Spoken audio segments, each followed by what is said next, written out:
Hi my dear student, मैं चंद्रदीप गर्ग आप सभी का अपने यूट्यूब चैनल अल्फ़ा क्लासेस 111 पर बहुत बहुत स्वागत करता हूँ। जैसा कि आपको लगातार वीडियो मिल रहे हैं और अच्छा रिस्पांस भी आ रहा है, बशर्ते ये ध्यान में रखिएगा कि वीडियो को बहुत गंभीरता से देखिएगा और लगभग आपको सारे सलूशन बहुत ही आसान भाषा में, आपकी भाषा में मिलेंगे। आज मैं कक्षा 10 के रसायन विज्ञान से संबंधित जो भी बातें पढ़ा रहे थे, वैसे हमने बताया था रासायनिक अभिक्रिया। क्या बताया था? रासायनिक अभिक्रिया। ये पिछले वीडियो में हमने ख़त्म कर लिया था। आज हम बात करेंगे रासायनिक अभिक्रिया की पहचान कैसे किया जाए। भाई, जैसे कोई रासायनिक अभिक्रिया हुई तो हम कैसे पहचानेंगे? तो उसके कुछ ऐसे लक्षण होते हैं जो कि हम समझ जाएंगे कि हाँ, एक रासायनिक अभिक्रिया है। तो हेडिंग में जमाइएगा रासायनिक अभिक्रिया की पहचान। क्या होगा? रासायनिक अभिक्रिया की पहचान। तो कुछ फैक्ट्स हैं, उनको मैं नोट कराऊंगा। जैसे पहली चीज़ तो जो अभिकारक भाग लेते हैं, मैंने बताया था अभिक्रिया संपन्न होने के बाद उसमें जो नए उत्पाद होंगे रंग में परिवर्तन हो सकते हैं। रंग में परिवर्तन दिखेगा।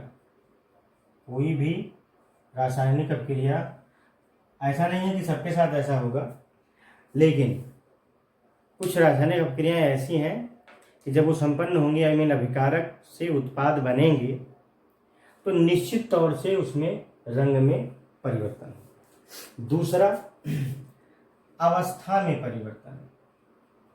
अवस्था में परिवर्तन, ये दिमाग लगाना है आपको। ये अवस्था किसकी भाई?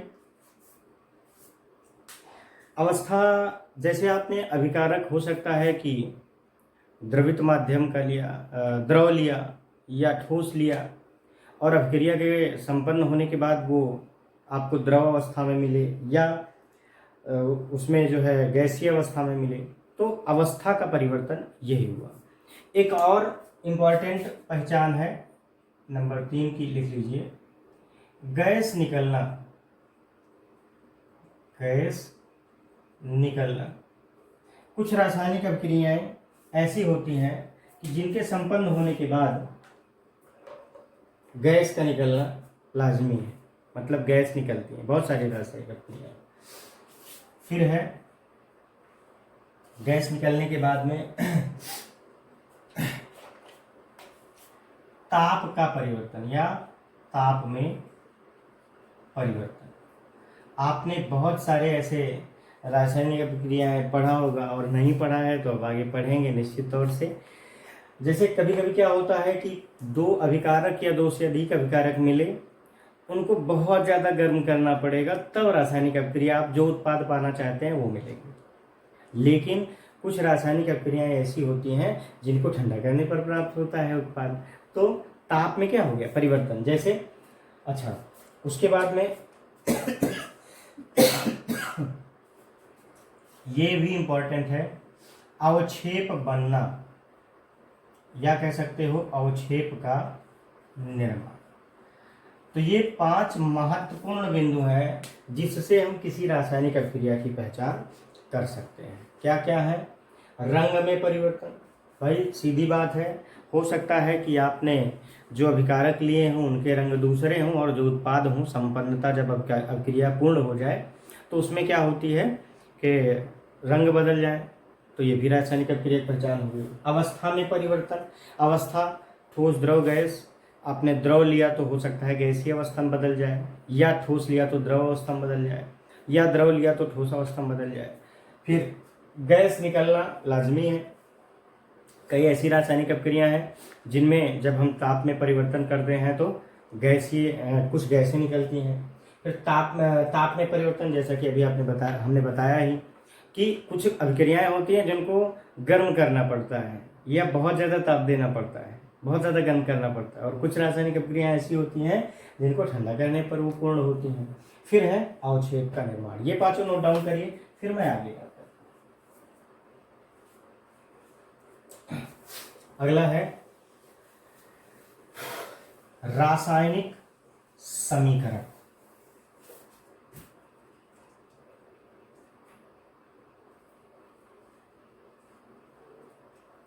चलिए, रासायनिक समीकरण। एक मजेदार बात यहाँ आएगी आपके साथ, वो क्या है, जैसे हमने कहा कि नाइट्रोजन और हाइड्रोजन, या हमने कहा कि हाइड्रोक्लोरिक अम्ल HCl और NaOH सोडियम हाइड्रोक्साइड, ये अभिक्रिया करके NaCl बनाते हैं और H2O बनाते हैं। या हमने कहा CH4 plus 2O2 gives out CO2 plus 2H2O। मतलब यहाँ पर इसको गर्म कर दिया जाए। यहाँ पर आप देख रहे हैं, ऐसे तो ये कुछ यौगिकों के नाम नहीं है, ये केवल उनके अणुसूत्र हैं, ठीक है। लेकिन हम अगर पढ़ें इनको तो कहेंगे कि हाइड्रोक्लोरिक अम्ल और सोडियम हाइड्रोक्साइड का जब अभिक्रिया कराई जाती है तो सोडियम क्लोराइड और जल बनता है। यहाँ भी कह सकते हैं मेथेन का ऑक्सीजन या वायु के आधिक्य में, आधिक्य माने एक्सेस, गर्म करने पर कार्बन डाइऑक्साइड और जल बनता है। अब हम बोल क्या रहे हैं, तत्वों के नाम, लेकिन उनको क्या किए, हम सबसे शॉर्ट फॉर्म में लिखने का एक तरीका अपना लिए कि उनके अणुसूत्रों को। तो किसी रासायनिक अभिक्रिया में भाग लेने वाले पदार्थों, अब इसमें अभिकारक भी आता है और उत्पाद भी आता है, ठीक है। किसी रासायनिक अभिक्रिया में भाग लेने वाले पदार्थों, अभिकारकों एवं उत्पादों को, ध्यान से सुनिए, अभिकारकों एवं उत्पादों को उनके अणुसूत्रों या प्रतीकों द्वारा दर्शाने पर जो समीकरण प्राप्त होता है उसे हम रासायनिक समीकरण कहते हैं। ध्यान से सुनिएगा, रासायनिक अभिक्रिया में भाग लेने वाले अभिकारकों एवं उत्पादों को उनके अणुसूत्रों या प्रतीकों द्वारा दर्शाने पर जो समीकरण प्राप्त होता है उसे हम रासायनिक समीकरण कहते हैं। अब मजेदार बात आई, इसमें देखिएगा, ये जो पदार्थ हैं आपके, जैसे एक ही ले लीजिए, इसको हम मिटा दे रहे हैं,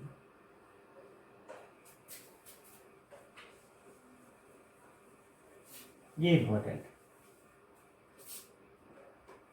जैसे है ये आपका मेथेन है, ये आपकी ऑक्सीजन है, ठीक है। ये बना क्या है, कार्बन डाइऑक्साइड, और ये क्या है, जल। तो सबसे बड़ी और मजेदार बात यह है कि मेथेन और ऑक्सीजन, CO2 और H2 माने कार्बन डाइऑक्साइड और जल, ये सब क्या हैं, इस रासायनिक अभिक्रिया को पूर्ण होने तक के भाग लेने वाले पदार्थ। अब यहाँ मेथेन और ऑक्सीजन, मतलब कह सकते हैं ये जो सिंबल होता है ये गर्म करने का सिंबल होता है, मतलब कह सकते हैं कि मेथेन का ऑक्सीजन या वायु के आधिक्य में गर्म करने पर CO2 और जल बनता है। अब इसको हमने एक लाइन में लिख लिया, लेकिन रासायनिक भाषा में हम इसको समीकरण के रूप में निरूपित कर सकते हैं। दूसरा, हमने कल बताया था, आज भी जान लीजिए, कि ये जो भाग लेते हैं इन्हें कहते हैं अभिकारक। इसमें जो भाग लेते हैं, जैसा कि मैंने बताया कि ये जो है ये हैं अभिकारक, ये क्या है, अभिकारक। और जो बनते हैं ये क्या है, उत्पाद। यानी कि इस रासायनिक अभिक्रिया में CH4 यानी मेथेन और ऑक्सीजन क्या है, अभिकारक है। फिर इसको गर्म करने पर CO2 और 2H2O बना। CO2 means carbon dioxide, H2O means जल। ये दोनों क्या है? उत्पाद। मैं अगले बिंदु की बात करूं तो अगला बिंदु आपका है, ध्यान दीजिएगा थोड़ा सा, रासायनिक समीकरण को लिखने की विधि, बड़ा इंपॉर्टेंट। रासायनिक समीकरण लिखने की विधि। अच्छा जी, चलिए, मैंने कह दिया कि मेथेन का ऑक्सीजन के साथ अभिक्रिया कराने पर क्या बना? CO2 और H2O बना, मतलब जल और कार्बन डाइऑक्साइड और जल बना। अब इसको हमने तो बोला मेथेन, ऑक्सीजन, कार्बन डाइऑक्साइड और जल, तो हिंदी में लिख दिया आपने। लेकिन रसायन भाषा में इसको एक रासायनिक समीकरण में कैसे दर्शाएंगे? तो सबसे पहले फर्स्ट लॉ क्या है? रासायनिक अभिक्रिया में भाग लेने वाले पदार्थ जो भी हैं, अभिकारकों और उत्पादों के अणुसूत्र ज्ञात होने चाहिए। पहला इंपॉर्टेंट फैक्ट यही है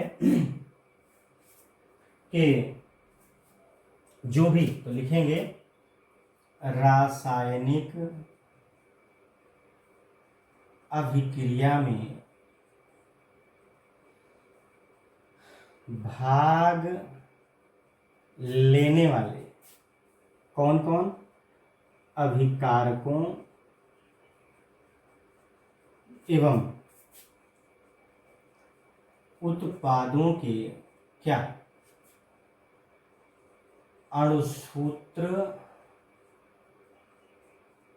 एवं प्रतीक ज्ञात होने चाहिए।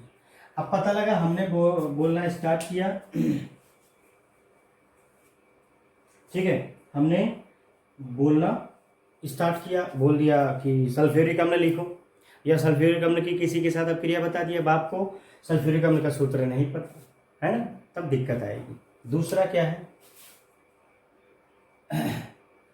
रासायनिक समीकरण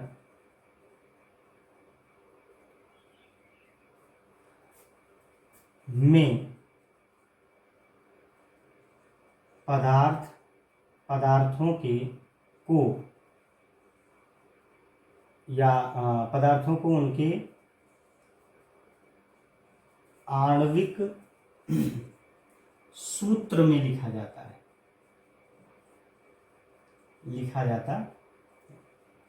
अच्छा जी, कैसे? जैसे कुछ तत्व तो ऐसे हैं जिनके अणु कह सकते हो कि द्विपरमाणुक होते हैं। इसमें है H2, O2, Cl2, I2।